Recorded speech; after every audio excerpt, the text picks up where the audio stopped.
Di kota Solo yang hangat dengan budaya Jawa, hiruk pikuk hajatan tidak pernah berhenti. Dari pernikahan, khitanan, hingga selamatan, setiap acara selalu identik dengan sajian nasi tumpeng, simbol doa dan harapan baik yang diwariskan turun-temurun. Di tengah kota yang masih menjaga tradisi ini, berdirilah sebuah usaha catering kecil bernama Tumpeng Lestari, milik keluarga sederhana, Pak Darmo, istrinya Buati, dan putri kecil mereka, Sekar. Awalnya usaha mereka nyaris tak berjalan, pesanan sepi, modal makin menipis, bahkan beberapa kali mereka hampir menutup dapur. Namun, keanehan mulai terlihat. Dalam waktu singkat, usaha tumpeng mereka mendadak laris manis, jauh melampaui harapan. Rasa tumpeng yang disajikan selalu dianggap lebih nikmat daripada lainnya, membuat nama Tumpeng Lestari cepat dikenal. Namun, di balik kesuksesan mendadak itu, tersimpan sesuatu yang tak pernah dipahami orang-orang. Malam-malam tertentu, Pak Darmo kerap pergi sendirian. Sekar, sang putri kecil, mulai sering terlihat linglung, bahkan hilang sejenak tanpa diketahui kemana. Dan di sekitar pasar tua yang jarang dilewati orang, terdengar bisik-bisik tentang seorang perempuan tua berwajah menyeramkan yang suka menukar anak. Pagi itu, aroma kunyit dan santan memenuhi dapur kecil milik keluarga Darmo. Buati sibuk mengaduk wajan besar, sementara Sekar yang baru berusia 7 tahun duduk di kursi bambu, mengayunkan kakinya sambil menyanyikan lagu anak-anak. "Mas, tolong belikan ayam di pasar, pesanan tumpeng nanti sore banyak sekali," ucap Buati sambil menoleh ke suaminya. Pak Darmo mengangguk. Wajahnya tampak lebih bersemangat dari biasanya. Usaha mereka yang dulu sepi, kini tak pernah berhenti kebanjiran pesanan. Dalam seminggu terakhir saja, hampir setiap hari ada saja hajatan yang mempercayakan mereka. "Alhamdulillah, ya Bu, akhirnya rezeki kita lancar," katanya sambil tersenyum. Di tengah kesibukan itu, beberapa tetangga datang menengok sambil menunggu tumpeng mereka diantar. Mereka saling berbisik, kagum sekaligus heran. Ya, dulu usaha Pak Darmo hampir gulung tikar, sekarang malah paling laris di kampung, ujar salah seorang tetangga.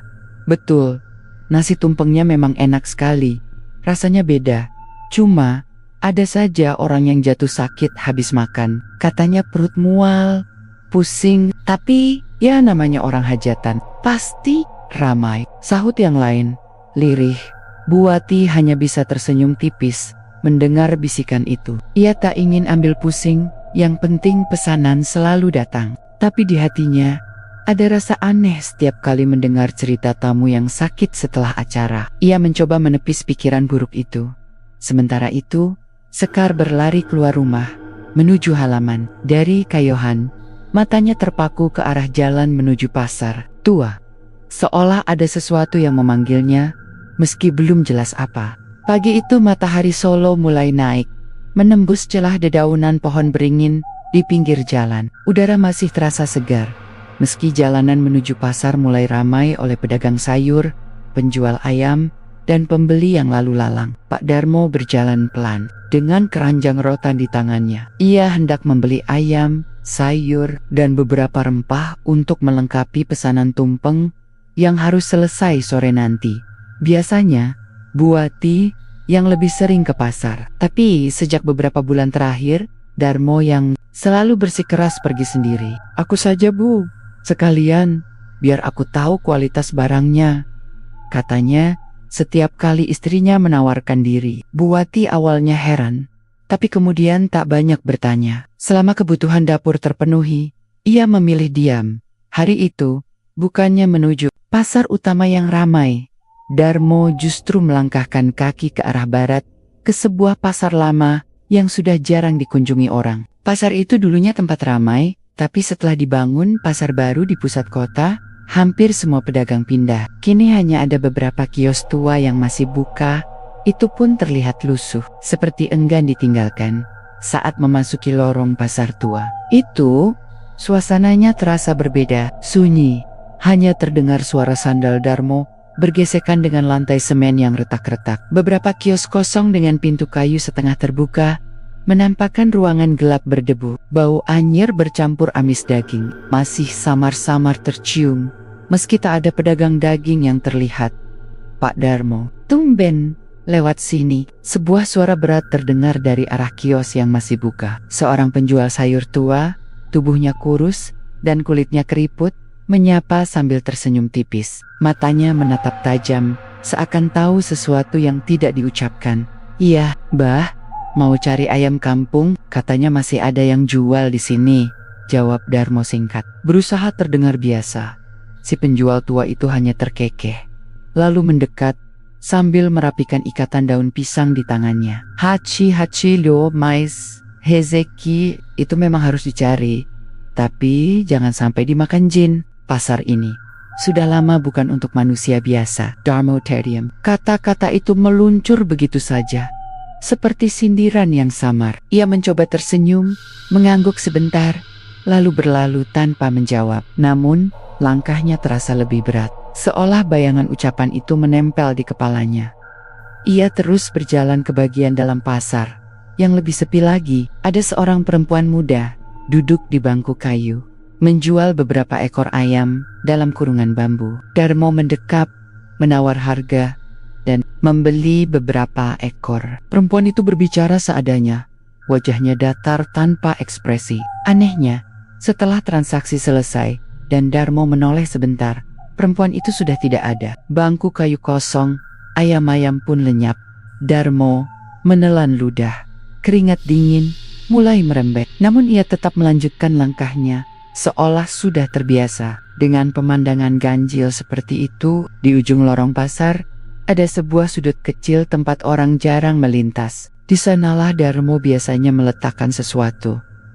Ia menoleh kanan kiri, memastikan tak ada orang yang mengawasi. Dari keranjang rotan, ia mengeluarkan sebuah bungkusan kecil berisi nasi, bunga setaman, dan sepotong daging ayam mentah. Perlahan ia letakkan di lantai, tepat di bawah tiang kayu yang lapuk. Bau anyir semakin menusuk hidung, bercampur dengan wangi bunga melati.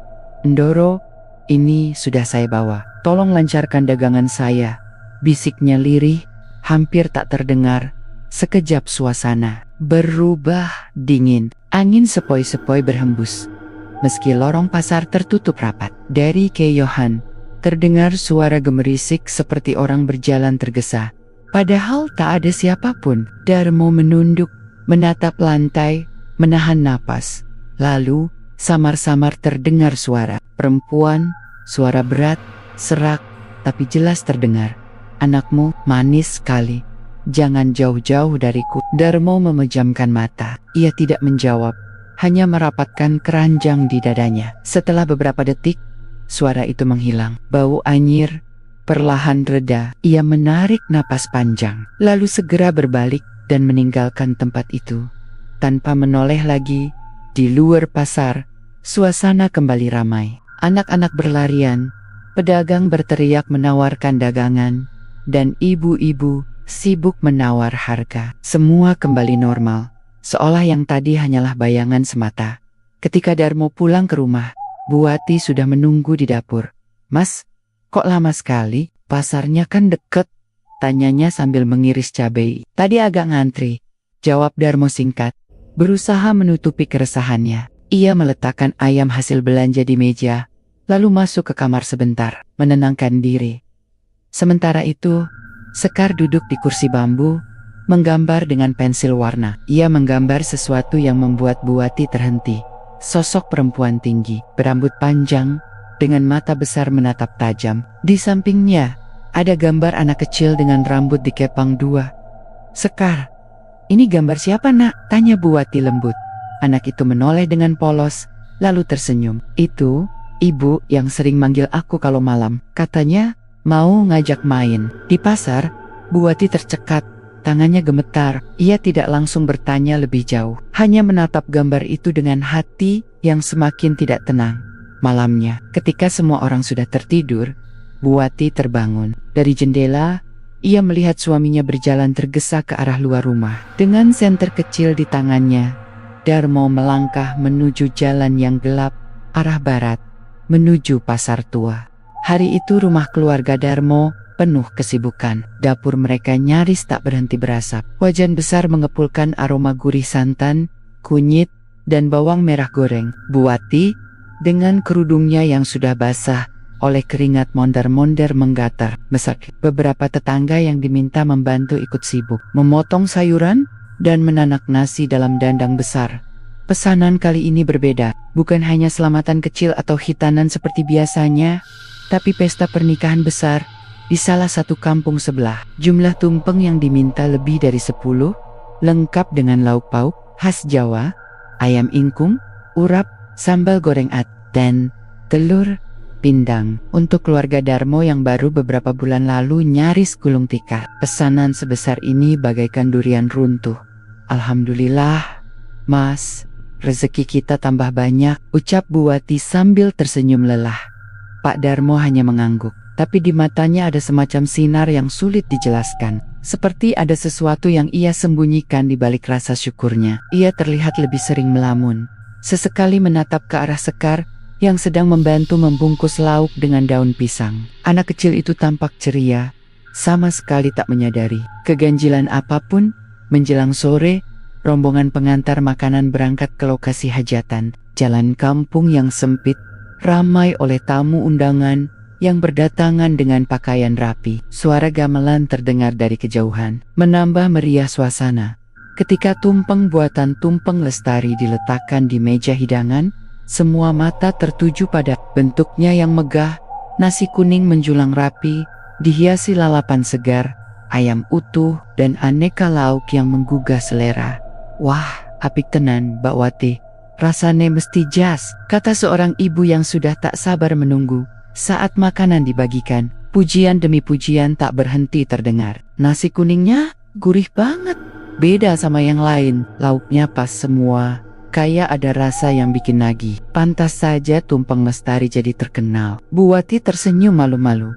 Meski hatinya berdebar, ia tahu benar resep yang mereka gunakan tak ada bedanya dengan tumpeng buatan dulu saat usaha mereka masih sepi. Tapi entah mengapa, sejak beberapa bulan terakhir, rasanya memang selalu lebih enak, lebih gurih, lebih sedap, bahkan seolah ada cita rasa yang tak bisa dijelaskan.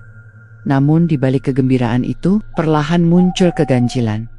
Beberapa tamu hajatan tiba-tiba mengeluh pusing dan mual. Ada yang terpaksa pulang lebih cepat, ada pula yang duduk lemas di kursi sambil memegangi perut.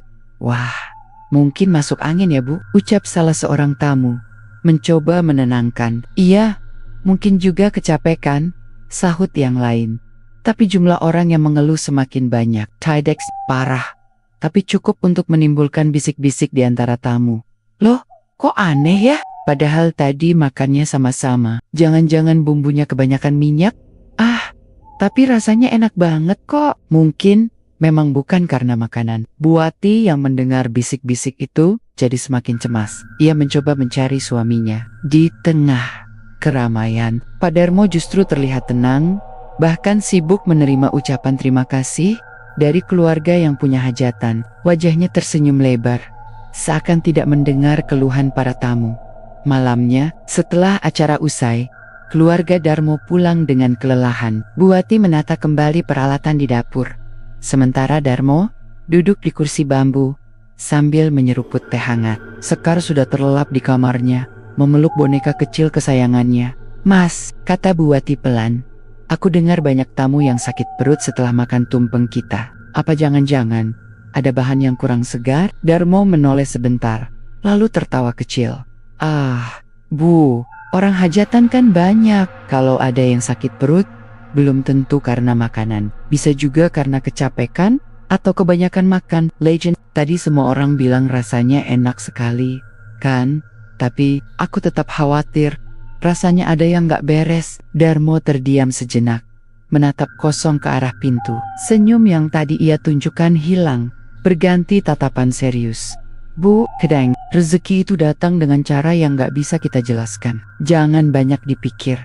Yang penting, usaha kita maju. Buati tercekat, ada nada aneh dalam suara suaminya, seolah menyembunyikan sesuatu. Tapi ia memilih diam, menahan pertanyaan yang ingin ia lontarkan. Beberapa hari kemudian, kabar mulai beredar di kampung. 2 orang tamu hajatan yang sempat sakit Ternyata tak kunjung sembuh. Mereka dibawa ke rumah sakit, tapi kondisinya memburuk. Gosip pun menyebar cepat. Katanya, habis makan tumpeng dari Darmo. Masa iya sampai separah itu? Entahlah, tapi rasanya memang enak aneh. Kayak ada yang bikin beda. Bisik-bisik itu sampai juga ke telinga Buati. Ia semakin gelisah. Tapi setiap kali menyinggungnya, Darmo selalu mengalihkan pembicaraan. Sementara itu, Sekar semakin sering melamun. Ia duduk di teras rumah, menatap ke arah jalan menuju pasar tua. Kadang ia tersenyum sendiri. Kadang ia bergumam lirih, seakan sedang berbicara dengan seseorang yang tak terlihat. Ibu itu janji mau ajak aku main, katanya di pasar banyak teman-teman, ucap Sekar suatu sore. Buati tersentak. Ibu siapa nak? Sekar menoleh, wajahnya polos. Ibu yang tinggi besar, rambutnya panjang, dia suka panggil aku kalau malam. Keringat dingin mengalir di tengkuk Buati. Ia langsung meraih bahu putrinya, mencoba mengalihkan perhatian. Sekar, jangan ngomong aneh-aneh, itu cuma mimpi. Tapi di hatinya, Buati tahu ada sesuatu yang tak beres, sesuatu yang lebih gelap daripada sekadar sakit perut atau gosip tetangga. Malam itu, ia terbangun di tengah tidur. Dari jendela kamar, ia melihat bayangan suaminya berjalan tergesa, meninggalkan rumah. Senter kecil di tangannya berkilat sebentar, sebelum lenyap di jalan gelap, menuju arah barat. Era yang sama, menuju pasar tua. Langit Solo malam itu berwarna kelam. Hujan baru saja reda, menyisakan bau tanah basah yang menusuk hidung. Suasana kampung lengang, hanya sesekali terdengar suara katak bersahutan dari sawah belakang. Lampu-lampu jalan redup, berkelip-kelip, seperti akan padam kapan saja.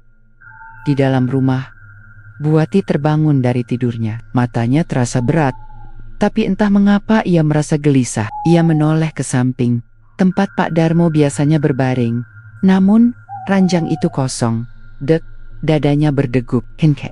Dengan langkah pelan, ia bangkit, lalu menyingkap tirai jendela. Dari celah itu, ia melihat bayangan suaminya berjalan cepat ke arah jalan setapak. Senter kecil di tangannya menyorot tanah basah. Berkilat sebentar, lalu hilang di tikungan menuju barat. Arah itu bukan ke musola, bukan pula ke rumah tetangga. Itu arah menuju pasar tua. Buati menggigit bibirnya. Sudah beberapa kali ia curiga suaminya sering keluar malam, tapi baru kali ini ia benar-benar menyaksikannya. Tanpa berpikir panjang, ia mengambil selendang tipis, lalu melangkah hati-hati keluar rumah. Udara dingin menusuk tulang, tapi ia tetap berjalan. Suara sandal jepitnya beradu dengan jalan tanah, berusaha ditekan agar tidak menimbulkan bunyi keras. Dari kejauhan ia melihat bayangan suaminya semakin menjauh. Pasar tua itu berdiri muram di bawah cahaya bulan separuh. Atap gentengnya sudah banyak yang runtuh, papan-papan kayu berlumut, dan lorong-lorong sempitnya dipenuhi debu. Malam itu, pasar terlihat lebih menyeramkan dibanding siang hari. Pak Darmo masuk ke dalam lorong pasar yang gelap. Buati berhenti sejenak, menahan napas. Ia merapatkan selendang ke tubuhnya, lalu mengintip dari balik tiang. Suaminya berjongkok di sebuah sudut. Dari keranjang rotan, ia mengeluarkan bungkusan berisi nasi, bunga, dan sepotong daging ayam mentah. Dengan gerakan pelan, ia letakkan bungkusan itu di lantai, lalu menunduk dalam-dalam. Doro, ini saya bawa. Lancarkan dagangan saya, kuatkan rezeki keluarga saya, bisiknya lirih. Buati merasakan bulu kuduknya meremang. Suaranya lirih, tapi jelas penuh ketakutan, sekaligus pengharapan. Tiba-tiba, angin dingin berhembus melewati lorong. Bunga melati yang diletakkan Darmo bergeser sedikit, seperti disentuh tangan tak kasat mata. Buati menahan jeritannya. Lalu, samar-samar terdengar suara perempuan serak, berat, seakan keluar dari perut bumi. Anakmu, manis sekali. Biarkan dia dekat denganku, dan aku akan jaga rezekimu. Buati terbelalak, tubuhnya bergetar, hebat. Hampir saja ia jatuh jika tidak segera bersandar pada tiang kayu. Ia ingin berlari, tapi kakinya seakan terpaku. Darmo masih menunduk, tidak menjawab. Hanya bibirnya yang bergerak, entah mengucapkan apa. Suara itu kembali terdengar. Kali ini lebih jelas, seperti berada tepat di telinga Buati. Sekar akan betah bersamaku. Dia akan punya banyak teman. Jangan kau halangi. Buati menutup mulutnya dengan tangan. Air mata mengalir tanpa sadar. Ia tak tahan lagi. Tubuhnya dipaksa untuk mundur perlahan, menjauh dari lorong pasar. Sesampainya di rumah, ia langsung masuk kamar Sekar. Gadis kecil itu sedang tidur pulas, memeluk boneka kain lusuh. Wajahnya tenang, tapi ada sesuatu yang janggal. Di sudut bibirnya ada senyum tipis, seakan ia sedang bermimpi indah. Mimpi apa kau nak? Bisik Buati, mengelus rambut putrinya. Hatinya hancur, membayangkan perkataan makhluk gaib tadi. Keesokan harinya, Buati tidak langsung menegur suami. Ia hanya memperhatikan dengan cermat setiap gerak-geriknya. Darmo terlihat seperti biasa, bahkan lebih ceria, seakan malam itu tak pernah terjadi. Ia membantu menyiapkan pesanan catering kecil, bercakap dengan tetangga, dan mengobrol dengan Sekar. Semua tampak normal, kecuali di mata Buati. Saat makan siang, ia memberanikan diri. Mas, aku lihat kamu semalam pergi ke pasar tua. Darmo tersentak. Sendok di tangannya berhenti. Beberapa detik kemudian, ia tersenyum. Meski senyumnya kaku. Bu, kamu salah lihat. Aku cuma ke rumah Pak RT. Ngobrol sebentar. Tapi aku lihat sendiri, Mas. Kamu bawa bungkusan. Kamu taruh di lantai pasar, Mas. Apa sebenarnya yang kamu lakukan? Wajah Darmo berubah pucat. Ia meletakkan sendok dengan keras, lalu menatap tajam istrinya. Bu, jangan ikut campur. Semua ini demi keluarga kita. Kalau kamu masih ingin makan, kalau kamu masih ingin Sekar sekolah, jangan tanya lagi. Kata-kata itu seperti cambuk yang menghantam Buati. Ia tak bisa lagi menjawab. Air matanya jatuh tanpa bisa ditahan. Sekar yang duduk di kursi bambu hanya menatap polos. Bapak marah ya? Jangan marah, Pak. Semalam aku sudah main sama ibu dari pasar. Dia baik loh, katanya. Aku boleh ikut main lagi besok. Hening Buati menoleh ke arah putrinya dengan wajah pucat pasi. Sementara Darmo hanya menutup mata, menahan napas berat. Malamnya, Buati tak bisa tidur. Ia duduk di ruang tengah, menatap kosong ke arah pintu. Setiap suara angin membuatnya merinding. Dalam hatinya, ia mulai sadar, suaminya telah mengikat perjanjian dengan sesuatu dari pasar tua. Dan kini, yang menjadi taruhannya bukan hanya usaha catering, tapi juga anak mereka, Sekar. Sore itu, langit Solo mendung. Awan kelabu menggantung rendah, menutup sebagian cahaya matahari. Di kampung, suasana terasa lebih sepi dari biasanya. Anak-anak yang biasanya berlarian di halaman rumah, memilih tinggal di dalam. Mungkin karena hawa dingin yang menusuk. Sekar duduk di teras, memeluk boneka kain lusuhnya. Matanya menatap kosong ke arah jalan barat, arah menuju pasar tua. Sesekali ia tersenyum kecil, seolah sedang mendengarkan seseorang berbicara di dekat telinganya. Buati memperhatikannya dengan cemas dari dalam rumah. Sejak malam ia mendengar sendiri suara menyeramkan di pasar. Hatinya tidak pernah tenang. Ditambah lagi, belakangan Sekar semakin sering bicara sendiri, bahkan menggambar sosok perempuan tinggi dengan rambut panjang yang menakutkan. Sekar, panggil Buati lembut, mencoba mengalihkan perhatian anaknya. Masuk nak, mau hujan sebentar lagi. Sekar menoleh dengan wajah polos. Sebentar lagi Bu, aku lagi nunggu ibu itu. Katanya nanti malam mau ajak aku main ke pasar. Buati tercekat, dadanya seperti dihantam palu besar. Ia segera menarik tangan anaknya, membawanya masuk paksa ke dalam rumah. Sekar merajuk, tapi Buati tak peduli. Di tengah kegelisahan itu, Buati akhirnya memutuskan untuk mendatangi Mbah Sastro, seorang tetua kampung yang dikenal masih memegang erat ilmu dan cerita leluhur. Lelaki tua itu tinggal di ujung kampung. Rumahnya sederhana, dengan dinding papan dan halaman dipenuhi tanaman obat. Derek langkung Mbah, ucap Buati sopan ketika sampai di sana. Mbah Sastro yang duduk di kursi bambu menatapnya dengan mata sayu, seakan sudah tahu maksud kedatangannya. Kowe kelihatan bingung, Wati. Ada apa? Buati menunduk. Suaranya bergetar. Mbah, akhir-akhir ini anak saya sering bicara sendiri. Katanya ada seorang perempuan yang memanggil dari pasar. Saya takut, Mbah. Jangan-jangan ada hubungannya dengan sesuatu. Mbah Sastro menghela napas panjang, lalu menatap tajam. Perempuan itu, apa kau dengar namanya? Buati menggeleng. Tidak, Mbah. Tapi suaranya serak, menakutkan. Malam itu saya dengar sendiri. Lelaki tua itu mengangguk pelan. Kalau begitu, besar kemungkinan itu adalah Wewe Gombel. Nama itu membuat tubuh Buati merinding. Ia pernah mendengarnya sekilas dari cerita orang-orang, tapi tidak pernah tahu detailnya.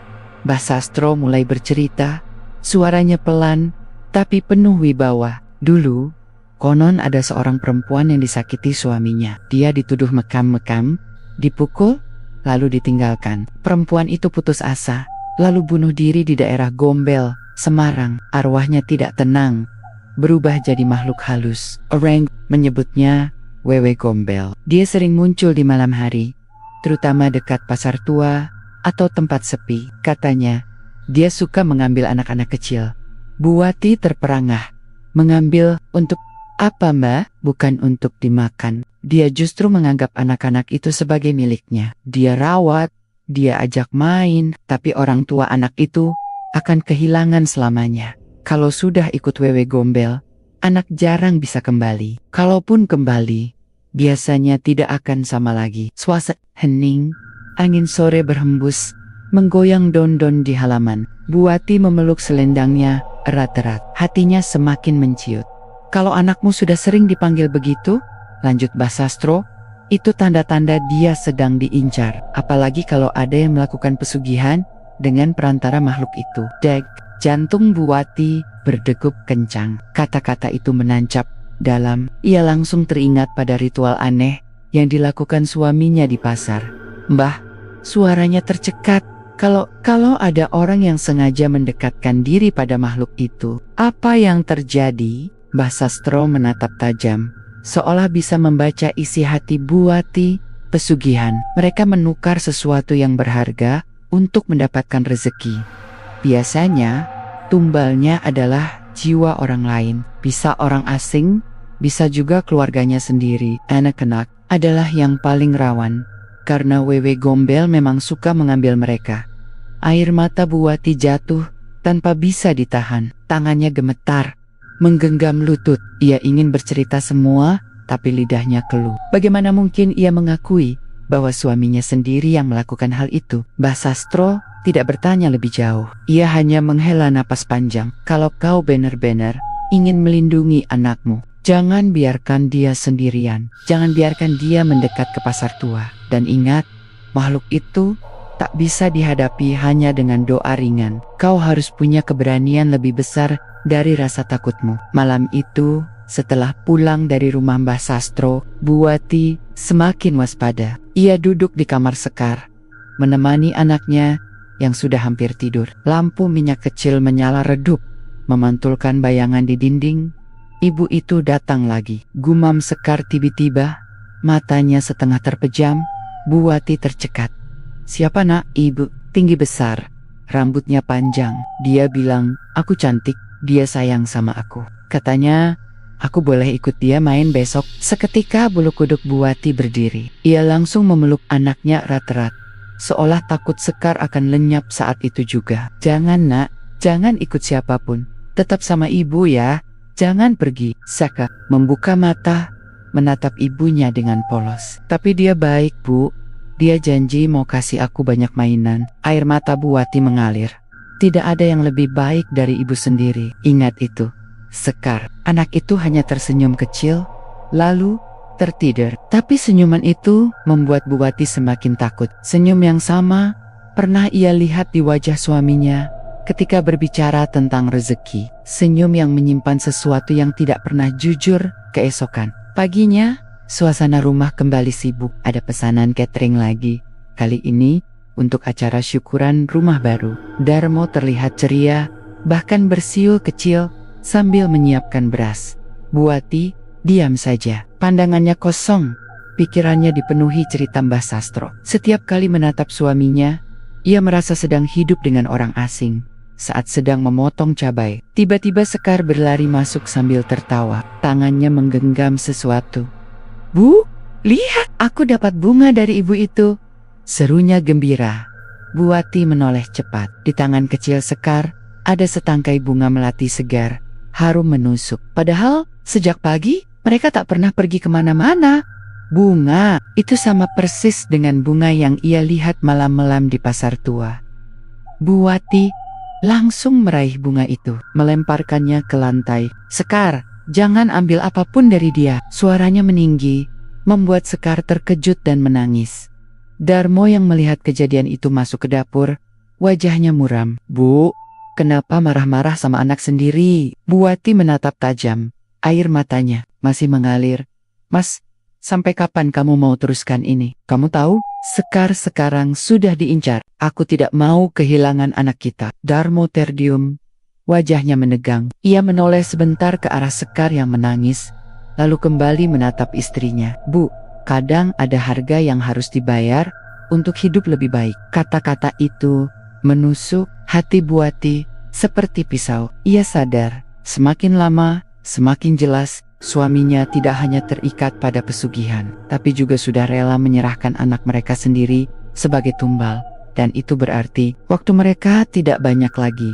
Pagi itu suasana rumah keluarga Darmo penuh kesibukan. Sejak subuh, aroma masakan sudah memenuhi dapur. Hari ini ada pesanan besar, catering untuk hajatan pernikahan di daerah Laweyan. Puluhan kotak nasi tumpang mini harus siap sebelum siang. Darmo tampak bersemangat. Ia berjalan mondar-mandir, mengatur pekerja yang membantu. Suaranya terdengar mantap, berbeda dengan dulu ketika ia selalu mengeluh kekurangan uang. Kini, wajahnya penuh kepuasan. Cepat, cepat, pastikan ayam ingkungnya matang sempurna. Jangan lupa sambal goreng ati. Ukurannya harus pas. Hicet, boleh mengecewakan pelanggan, katanya dengan lantang. Buati hanya diam, tangannya sibuk memotong mentimun hiasan. Sejak kejadian bunga melati kemarin, pikirannya terus digelayuti rasa takut. Setiap kali melihat suaminya tersenyum lebar, hatinya justru semakin sakit. Sekar duduk di pojok dapur, menggambar di kertas bekas. Tangannya lincah, tapi gambar-gambar yang muncul membuat Buati bergidik. Kali ini, ia menggambar sosok perempuan besar berambut panjang, berdiri di samping sebuah nasi tumpeng. Sekar, gambar apa itu? Tanya Buati, mencoba tenang. Anak itu menoleh. Senyumnya polos. Ini ibu yang selalu datang. Dia bilang suka nasi tumpeng ayah. Katanya tiap ada hajatan, dia juga ikut makan. Pensil di tangan Buati hampir terlepas. Ia menatap Darmo dengan sorot curiga. Tapi suaminya pura-pura tidak mendengar. Siang harinya, rombongan makanan diantar ke rumah hajatan. Suasana meriah, musik gamelan dan suara mik menggema dari pengeras suara. Para tamu undangan sibuk menyapa satu sama lain. Sementara meja panjang dipenuhi hidangan dari catering Darmo. Orang-orang memuji rasa nasi tumpeng itu. Wah, enak sekali. Ya, bumbunya pas, nasinya pulen, lain dari biasanya, kata seorang tamu sambil menambahkan lauk ke piringnya. Darmo berdiri di samping meja, menerima pujian dengan bangga. Ia tersenyum lebar, wajahnya memerah karena bahagia. Namun, di tengah keriuhan itu, seorang tamu tiba-tiba jatuh pingsan. Piringnya terlepas, makanan berserakan di lantai. Orang-orang langsung berteriak panik. Cepat, panggil bantuan. Ada yang pingsan, beberapa orang menggotong tamu itu keluar. Tak lama, seorang lagi terduduk lemas, wajahnya pucat. Lalu ibu-ibu memegang perutnya sambil meringis kesakitan. Kegembiraan hajatan mendadak berubah jadi kepanikan. Musik dihentikan, mic terdiam, dan tuan rumah kelabakan. Di tengah kekacauan itu, Darmo tetap berdiri tenang. Matanya sesaat berkilat aneh. Lalu, ia menunduk menahan senyum tipis. Buati yang ikut mengantar pesanan melihat semuanya dengan jelas. Jantungnya serasa jatuh ke perut. Ia tahu betul, ini bukan kebetulan. Seperti yang dikatakan Mbak Sastro, tumbal dari pesugihan sudah mulai ditagih. Malamnya, suasana rumah tegang. Sekar sudah tidur, tapi Buati tidak bisa memejamkan mata. Ia menatap suaminya yang sedang menghitung uang hasil catering siang tadi. Mas, panggil Buati lirih. Darmo tidak menoleh. Apa, Mas? Tadi banyak tamu yang sakit. Pak, kamu tidak merasa bersalah? Darmo berhenti menghitung, lalu menatap istrinya dengan mata tajam. Itu urusan mereka, kita hanya menyediakan makanan. Kalau ada yang sakit, itu takdir. Buati menggeleng, air matanya jatuh. Jangan bohongi aku, Mas. Aku tahu, ada yang tidak beres dengan semua ini. Aku tahu, ini bukan sekadar masakan. Darmo terdiam, lalu tersenyum miring. Bu, dengar aku, baik-baik. Kita dulu hampir bangkrut. Kamu lupa, bagaimana kita makan saja susah. Lihat sekarang, semua orang berebut pesan catering kita. Ini rezeki, Bu. Rezeki yang sudah seharusnya kita syukuri. Rezeki dari mana? Suara Buati meninggi. Kalau harus mengorbankan nyawa orang lain, itu bukan rezeki, Mas. Itu kutukan. Darmo mendekat, menatap istrinya tajam. Hati-hati dengan kata-katamu. Kau pikir aku tidak tahu kau diam-diam ke rumah Mbak Sastro? Kau kira aku bodoh? Tubuh Buati gemetar. Aku hanya ingin melindungi Sekar. Wajah Darmo berubah keras. Sekar tidak akan apa-apa. Justru dia yang membuat kita makin kuat. Makhluk itu suka pada dia. Itu artinya usaha kita akan semakin besar. Perkataan itu menusuk hati Buati dalam-dalam. Ia merasa seperti sedang berbicara dengan orang asing, bukan lagi suami yang dulu ia kenal.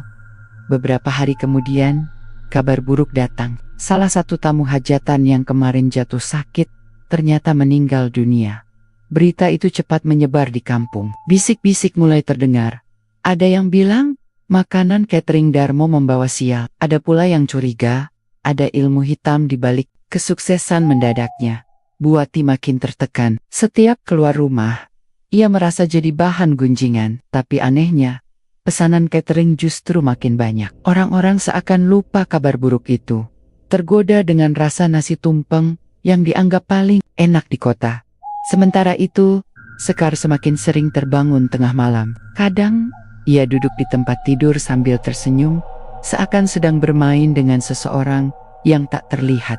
Suatu malam, Buati terbangun karena mendengar suara lirih dari kamar anaknya. Ia mendekat, lalu melihat Sekar sedang berdiri di dekat jendela, menatap keluar dengan mata kosong. Sekar, panggil Buati. Berusaha tenang. Anak itu menoleh perlahan. Bu, ibu itu bilang sebentar lagi aku boleh ikut dia. Katanya, aku sudah cukup besar. Lidah Buati keluh. Tubuhnya lemas seketika. Ia tahu, waktu semakin menipis. Wewe Gombel sudah mulai menagih. Dan anaknya menjadi target utama. Keesokan harinya, Buati memberanikan diri menemui Mbah Sastro lagi. Dengan mata sembab ia menceritakan apa yang terjadi di hajatan. Tentang tamu yang meninggal, tentang Sekar yang semakin diganggu. Mbah Sastro mengangguk pelan.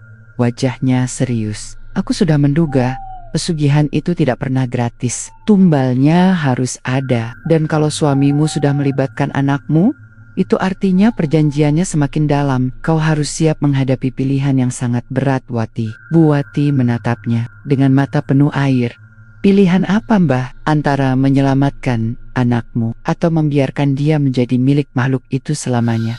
Hujan deras mengguyur kota Solo malam itu. Petir menyambar sesekali, membuat kaca jendela bergetar. Buati duduk di ruang tamu, gelisah. Ia baru saja menidurkan Sekar, tapi perasaan hatinya tidak tenang. Sejak beberapa hari terakhir, anak itu makin sering bicara aneh, seakan sedang bercakap dengan seseorang yang tak terlihat.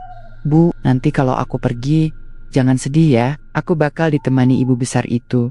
Begitu kata Sekar sore tadi, sambil tersenyum polos. Kata-kata itu masih membekas di telinga Buati, menusuk perasaannya. Darmo pulang larut malam dengan wajah puas, membawa beberapa lembar uang hasil pesanan catering besar dari pejabat kota. Ia terlihat semakin percaya diri, seakan seluruh dunia ada di genggamannya. Bu, kita benar-benar akan besar. Lihat, minggu depan ada pesanan 3 kali lipat dari biasanya. Aku akan beli kendaraan bak baru. Kita tidak perlu sewa lagi, katanya sambil menaruh uang di meja. Buati hanya diam, pikirannya dipenuhi rasa takut. Mas, tolong, hentikan semua ini. Aku takut sesuatu akan menimpa Sekar. Wajah Darmo berubah dingin. Kau ini selalu saja berpikir buruk. Tidak ada apa-apa dengan Sekar. Dia baik-baik saja. Namun, malam itu kenyataan pahit menghantam mereka. Sekitar pukul 2 dini hari, Buati terbangun karena mendengar suara pintu kamar Sekar berderit. Ia bangkit, melangkah cepat menuju kamar anaknya. Tapi begitu masuk, ia terperangah. Tempat tidur kosong, selimut tergeletak di lantai, jendela terbuka lebar, basah oleh air hujan yang masuk. "Sekar?"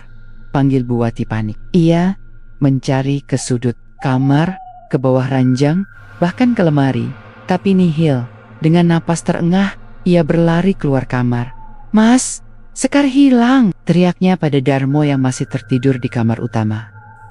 Darmo terbangun dengan kaget. "Apa maksudmu, Sekar? Dia tidak ada di kamarnya. Jendelanya terbuka." Suara Buati parau, penuh air mata.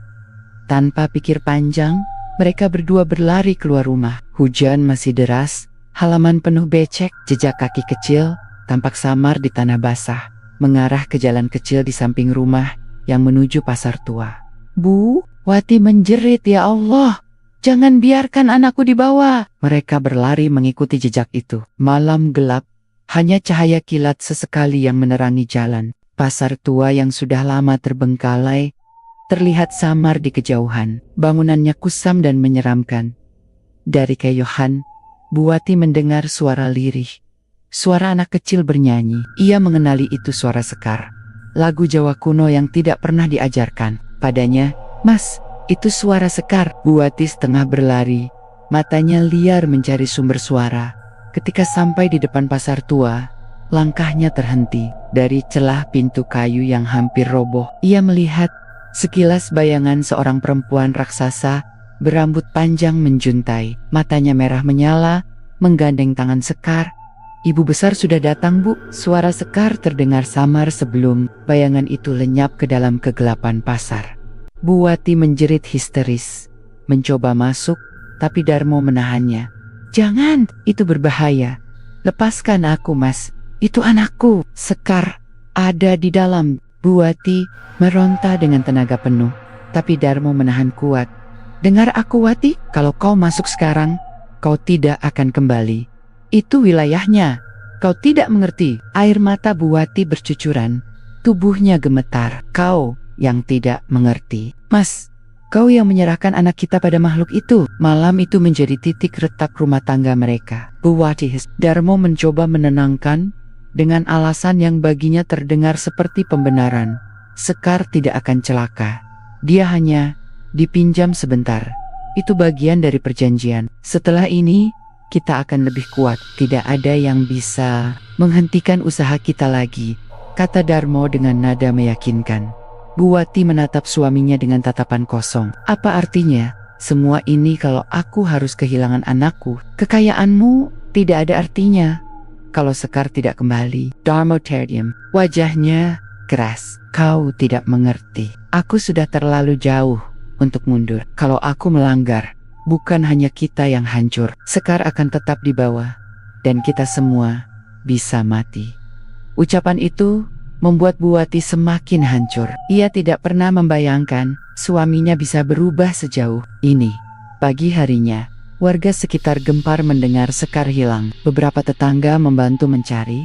Sebagian lain berbisik-bisik penuh curiga. Ada yang mengaitkan hilangnya Sekar dengan gosip pesugihan yang belakangan ramai dibicarakan. Katanya, usaha catering Darmo itu aneh. Cepat sekali suksesnya. Jangan-jangan benar dia pakai jalan gaib. Bisik seorang ibu pada tetangganya. Wati merasa dunia runtuh menimpanya. Ia tidak sanggup mendengar gunjingan. Tapi yang lebih menyiksanya adalah kenyataan bahwa anaknya benar-benar lenyap tanpa jejak sore itu. Buati kembali menemui Mbah Sastro dengan mata sembab. Ia menceritakan semua kejadian malam sebelumnya. Mbah Sastro menarik napas panjang. Wajahnya serius. Aku sudah memperingatkanmu. Wewe Gombel memang sering menargetkan anak-anak. Apalagi Sekar. Dia dianggap istimewa oleh makhluk itu. Sebabnya ia mudah digoda dan dipanggil. Lalu bagaimana, Mbah? Aku tidak bisa hidup tanpa Sekar. Suara Buati bergetar. Mbah Sastro menatapnya lama. Lalu berkata lirih, kalau kau benar-benar ingin merebut Sekar kembali, kau harus siap menantang perjanjian yang dibuat suamimu. Tapi ingat, jalan itu penuh bahaya. Kau bisa kehilangan nyawa. Buati menunduk. Air matanya jatuh membasahi tangan. Aku tidak peduli, Mbah. Lebih baik aku mati daripada membiarkan anakku menjadi milik makhluk itu. Malam harinya, Buati kembali ke rumah dengan tekad bulat. Ia duduk menatap Darmo yang sedang sibuk menghitung uang lagi. Mas, suaranya tegas kali ini. Aku akan cari Sekar. Kalau perlu aku hadapi sendiri makhluk itu. Aku tidak akan tinggal diam. Darmo menoleh dengan mata terbelalak. Kau gila, itu bunuh diri. Lebih baik mati, Mas, daripada jadi istri pengecut yang menjual anaknya demi uang. Darmo terdiam. Wajahnya memerah antara marah dan takut. Bu Wati berdiri, melangkah ke kamarnya. Dalam hati ia sudah mantap. Apapun yang terjadi, ia akan menyelamatkan Sekar, meski harus melawan suaminya sendiri. Dan malam itu, untuk pertama kalinya, Buati berdoa dengan sungguh-sungguh, meminta keberanian. Dan ia tahu, pertarungan sebenarnya baru saja dimulai. Pagi itu, rumah Darmo dipenuhi orang. Warga berkerumun di halaman, sebagian ikut mencari Sekar, sebagian lain hanya menonton sambil berbisik-bisik. Suasana riuh rendah, penuh rasa penasaran dan kecurigaan. Kasihan Buati, anaknya hilang tiba-tiba, kata seorang ibu sambil menutup mulut dengan selendang. Kasihan, aku justru curiga. Usaha catering mereka itu aneh, cepat sekali, kaya. Jangan-jangan benar pesugihan, balas yang lain. Lirih tapi cukup terdengar oleh telinga Buati. Buati berdiri di depan pintu. Wajahnya pucat. Setiap bisikan tetangga terasa seperti duri menusuk dada. Ia ingin berteriak membela diri, tapi ledahnya yang bisa ia lakukan hanya memeluk kerudungnya Aratorat, menahan air mata yang hampir tumpah. Darmo keluar dengan wajah dingin, mencoba menenangkan massa. Kami mohon bantuan doa saja. Sekar pasti ditemukan. Jangan membuat gosip. Yang tidak. Tapi kata-kata itu justru menambah kecurigaan.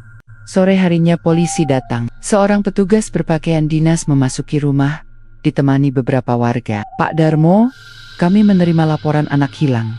Kami perlu bertanya beberapa hal. Darmo menunduk, suaranya datar. Silakan Pak, pertanyaan demi pertanyaan diajukan. Kapan terakhir kali Sekar terlihat? Apakah ada tanda-tanda penculikan? Adakah permusuhan dengan orang lain? Buati yang duduk di samping suaminya ingin berteriak bahwa Sekar dibawa makhluk halus. Tapi ia tahu polisi tidak akan percaya. Ia hanya menunduk, menggenggam tangannya sendiri sampai pucat. Malamnya, ketegangan semakin menjadi. Buati kembali bermimpi buruk. Dalam mimpinya, ia melihat Sekar duduk di atas tumpukan nasi tumpeng raksasa, dikelilingi asap hitam. Dari kegelapan, muncul sosok wewe gombel, tinggi besar, menatap dengan mata merah membara. Anakmu bahagia di sini. Jangan merebutnya dariku. Suara makhluk itu bergema dalam kepalanya.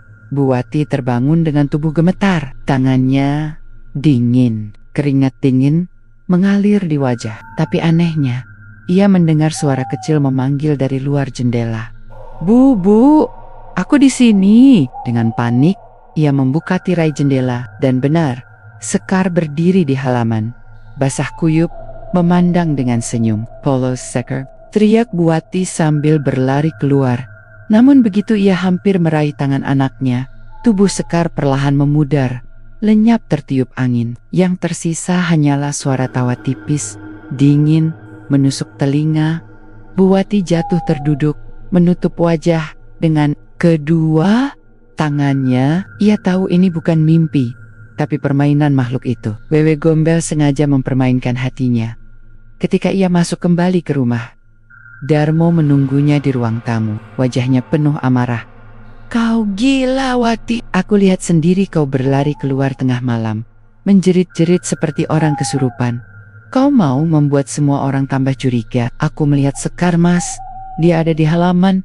Itu bukan Sekar. Itu hanya bayangan yang ditunjukkan padamu. Jangan biarkan dirimu dipermainkan. Buati menatap suaminya dengan mata merah. Kau yang membuat semua ini terjadi. Kau yang menyerahkan anak kita. Kalau kau tidak menghentikan perjanjian itu, aku sendiri yang akan melawannya. Darmo membanting meja. Kau tidak tahu apa yang kau bicarakan. Kalau kau melanggar, kita semua mati. Usaha ini runtuh harta kita habis dan makhluk itu akan menagih nyawa. Biar aku lebih memilih miskin daripada kehilangan Sekar selamanya. Bentok Buati. Pertengkaran itu membuat rumah mereka mencekam. Sejak malam itu, mereka hampir tidak bicara satu sama lain. Keesokan harinya, Buati diam-diam kembali menemui Mbah Sastro. Dengan suara lirih, ia menceritakan mimpinya. Anakmu belum sepenuhnya diambil. Ia masih bisa kau selamatkan, kata Mbah Sastro dengan tatapan serius.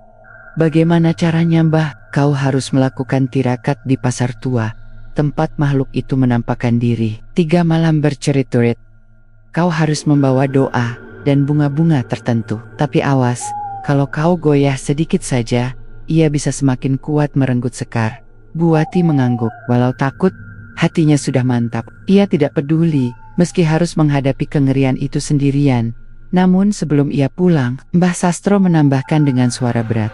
Tapi ingat, Darmo tidak boleh tahu. Kalau ia tahu, ia pasti akan menghalangimu. Hari pertama, tirakat berjalan. Penutera. Buati duduk di lantai pasar tua yang lembab, ditemani hanya pelita kecil dan bunga melati di mangkuk tanah liat. Angin malam menderu, suara kelelawar berputar di atas kepalanya.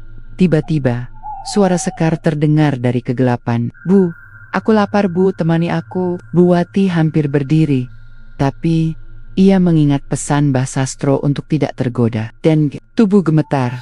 Ia terus membaca doa yang diajarkan.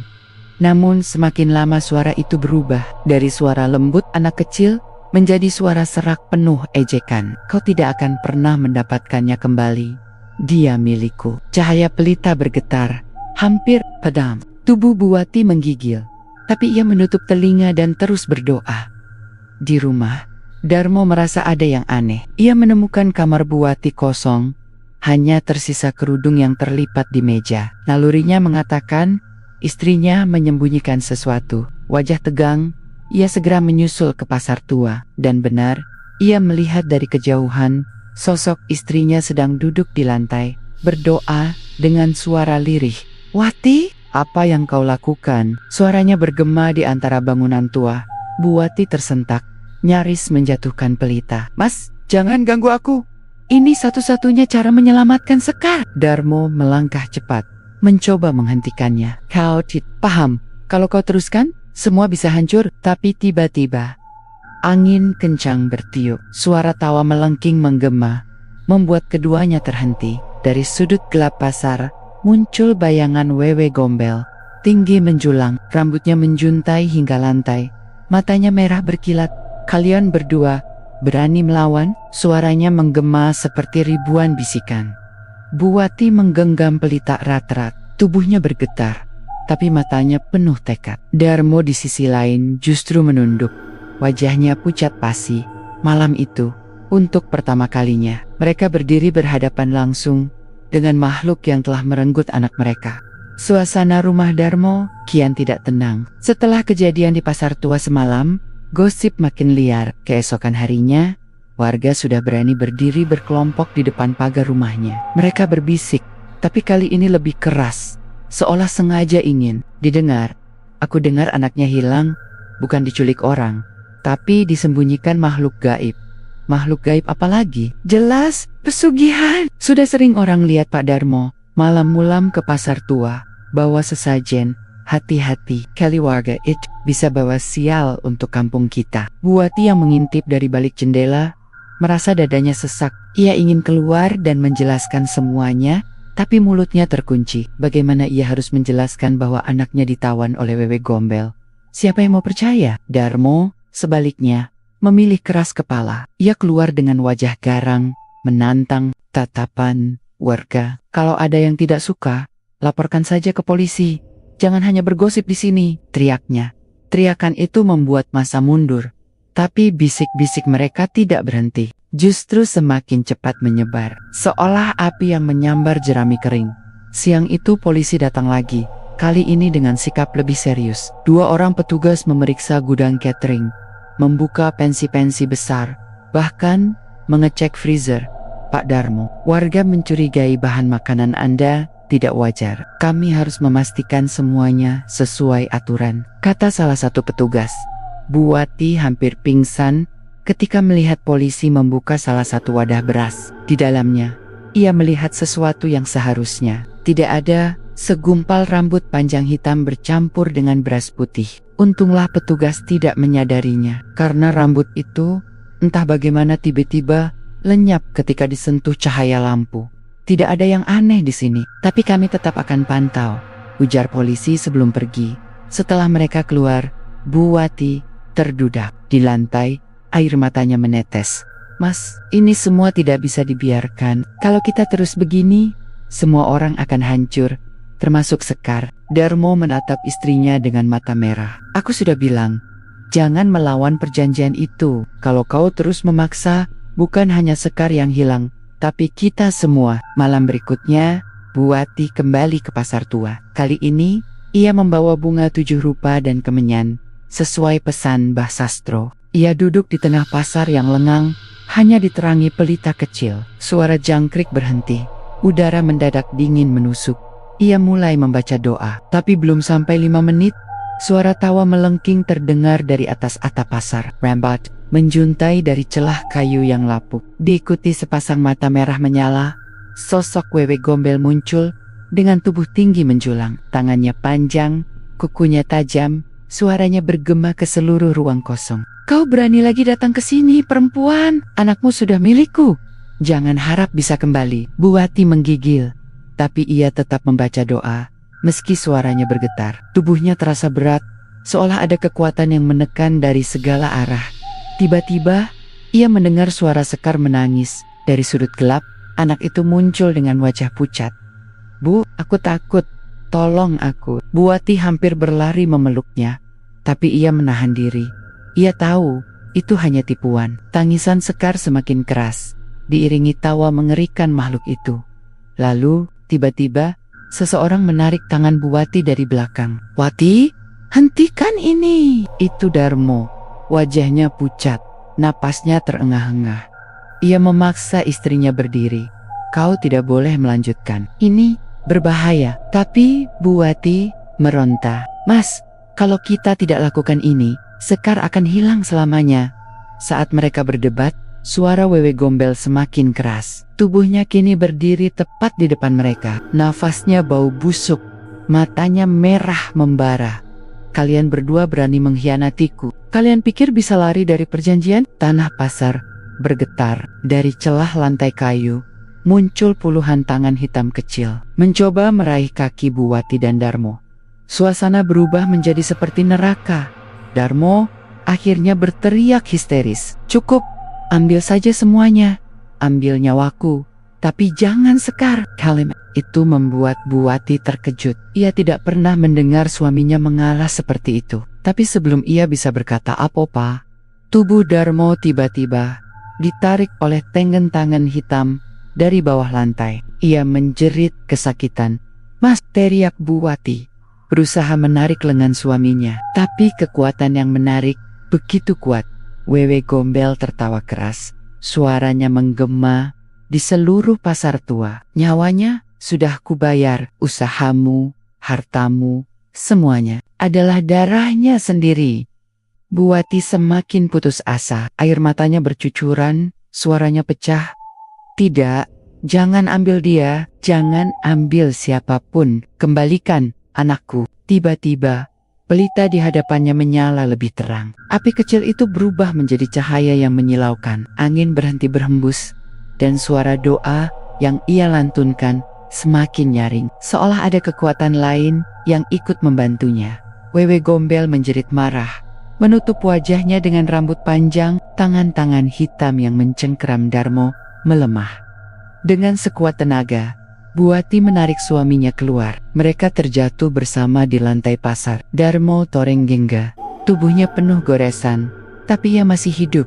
Namun pertarungan belum selesai. Sosok Wewe Gombel masih berdiri, matanya semakin merah, tubuhnya membesar, memenuhi ruangan pasar tua.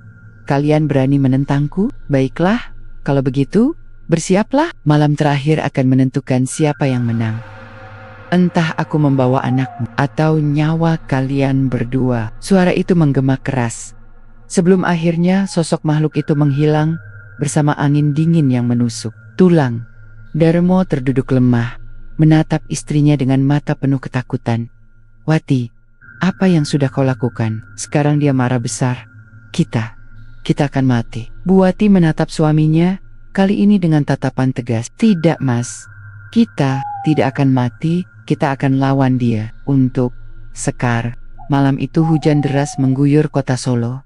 Petir menyambar, seolah langit ikut menyaksikan pergulatan besar yang akan terjadi. Di dalam rumah, Bu Wati menyiapkan segala yang diminta Mbah Sastro. Bunga 7 rupa, kendi berisi air sungai Bengawan, sesajen nasi tumpang kecil, dan kain putih panjang. Darmo duduk di sudut ruangan. Tubuhnya lemah setelah kejadian di pasar tua. Matanya sayu, wajahnya penuh penyesalan. Wati, mungkin sudah terlambat. Kita tidak bisa melawan makhluk itu. Sakar sudah jadi miliknya, ucapnya pelan. Bu Wati menoleh dengan mata berkaca-kaca. Tidak, Mas. Selama aku masih bernyawa, aku akan rebut Sekar kembali. Ketika jarum jam menunjukkan pukul 12 malam, pintu rumah berderit terbuka. Angin kencang masuk, membuat lilin-lilin padam satu persatu. Dari balik hujan, Mbah Sastro masuk dengan payung tua, wajahnya serius, matanya tajam. Waktunya sudah tiba, katanya singkat. Mereka bertiga menuju pasar tua, tempat segala awal mula terjadi. Malam itu pasar lebih mencekam daripada sebelumnya. Hujan berhenti seketika, begitu mereka melangkah masuk. Udara dingin, hening, hanya suara gemericik air menetes dari atap bocor. Mbah Sastro menggelar kain putih di lantai pasar, menaruh bunga, kendi, dan sesajen. Ia mulai melantunkan doa-doa Jawa kuno yang terdengar asing di telinga, bercampur dengan bacaan ayat suci. Suaranya berat, bergema di ruang kosong itu. Tak lama kemudian, suara tawa melengking terdengar. Rambut panjang menjuntai dari langit-langit.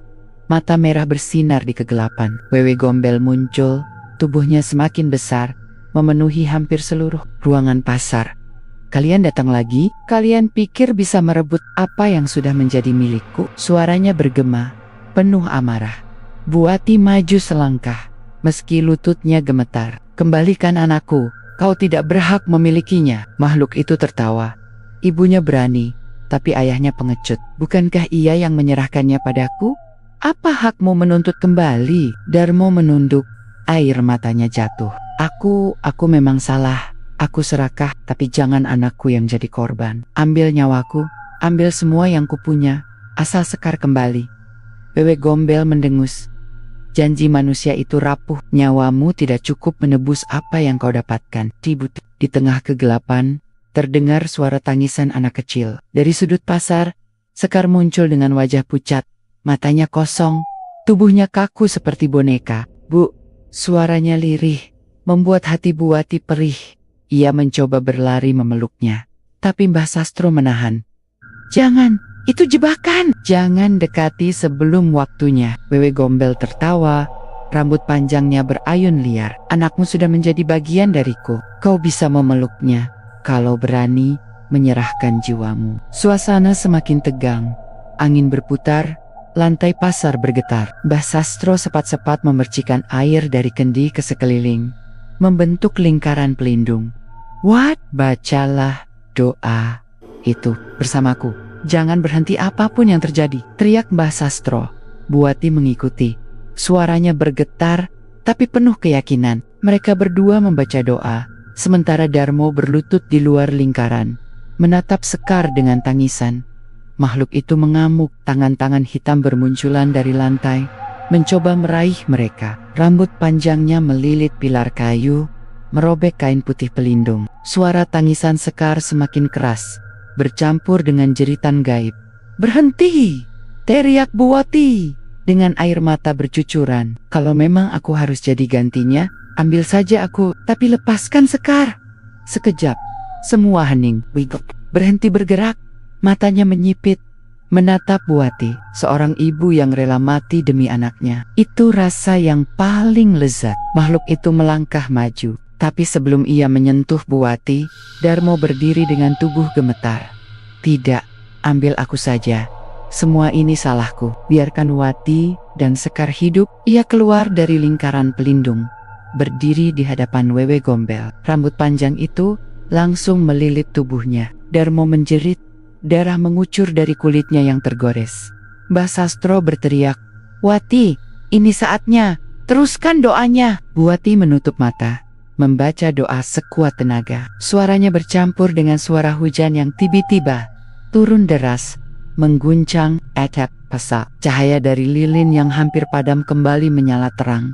Sekar yang tadinya kaku tiba-tiba terjata, tubuhnya lemas. Ia menangis keras, "Bu, tolong." Buati segera berlari memeluknya, tapi tubuh Darmo masih terjerat. Wajahnya penuh luka, suaranya parau. "Wati, jaga Sekar. Jangan biarkan dia kembali." Dengan sisa tenaga, Darmo berteriak, "Aku cabut sumpahku. Aku serahkan semuanya." Tidak ada lagi perjanjian. Tubuhnya mendadak menyala, seperti terbakar dari dalam. Rambut Wewe Gombel yang melilitnya ikut terbakar. Makhluk itu menjerit keras. Suaranya menggema seperti ribuan suara perempuan menangis. Cahaya makin terang. Buati memeluk Sekar erat-erat, menutup matanya. Ketika semuanya reda, pasar tua kembali hening. Hujan berhenti. Bau kemenyan masih tersisa. Di udara, di lantai, hanya ada tubuh Darmo yang terbujur kaku. Wajahnya tenang, seolah tertidur. Tidak ada lagi jejak Wewe Gombel, hanya rambut hitam yang perlahan berubah menjadi debu. Mbah Sastro menghela napas panjang. Ia menebus dengan nyawanya sendiri. Perjanjian itu berakhir. Buati menangis histeris sambil memeluk tubuh suaminya. Sekar duduk di samping, menggenggam tangan ibunya. "Bu, ayah sudah pergi ya?" tanyanya polos. Buati mengangguk, air matanya deras. "Ayah pergi demi kita, nak." Beberapa hari kemudian, kabar kematian Darmo beredar di kampung. Warga tahu ia meninggal mendadak di pasar tua. Gosip pesugihan pelen-pelen mereda, tapi meninggalkan bekas di hati banyak orang. Usaha catering Darmo berhenti total. Semua peralatan dibungkus kain putih, disimpan di gudang. Buati memilih hidup sederhana, bekerja seadanya demi membesarkan Sekar.